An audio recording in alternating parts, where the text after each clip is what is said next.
Hi Nana, it's good to see you after a whole year in lockdown. Sania, drago mi If I start talking to you about languages, then there's a spark in your eye. That's my thing, I know about that.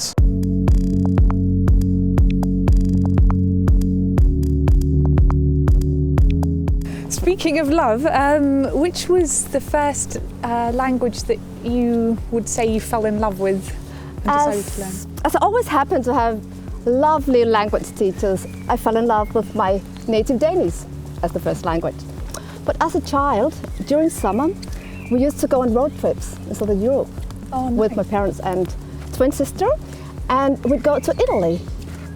And then I realized for the first time, coming from a very small village, that sometimes it takes a language, another language, to make other children know you want to play with them. It was born with me in as much as I grew up in a bilingual family. So already from my first days, there were two words for everything, what my mother called it and what my father called it. I spent 5 years in Japan because my family at the time decided to try out our luck working and living in the Far East in Tokyo, near Tokyo exactly. And it was a nice experience, but already a humbling one because I didn't speak any Japanese before I came to Japan. By the time I started learning other foreign languages at school, there came a point in my school system where you had to make certain choices about the subjects you continued. And at that point I already knew that I really loved the study of languages. I loved speaking foreign languages, reading them, hearing them, using them. And I made my study choices accordingly. English, German, Dutch, French, and a bit of Japanese. Konnichiwa minasan. I speak 12 languages. I translate from 11 of them into English, as it happens. But yeah, I speak 12 languages. I've lived in 7 countries, and teaching was always the red thread through my life.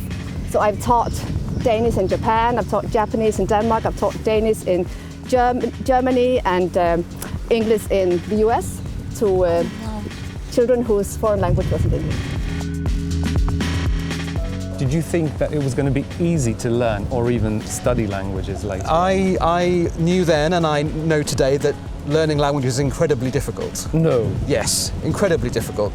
And it requires lots of energy, stamina, organisation, putting in the hours. I was under no illusion that it would be easy, but I just knew it would be great fun. So that takes away half of the difficulty. We had just relocated to Chile, South America, coming from Denmark. I was standing in front of my English-speaking friend's house, ringing the doorbell, and the only words that came to mind came in Japanese. So much for languages. The embarrassment factor is there, the nerves, but... Is there a reward? Well, there is certainly a reward, and that is really the only way past it.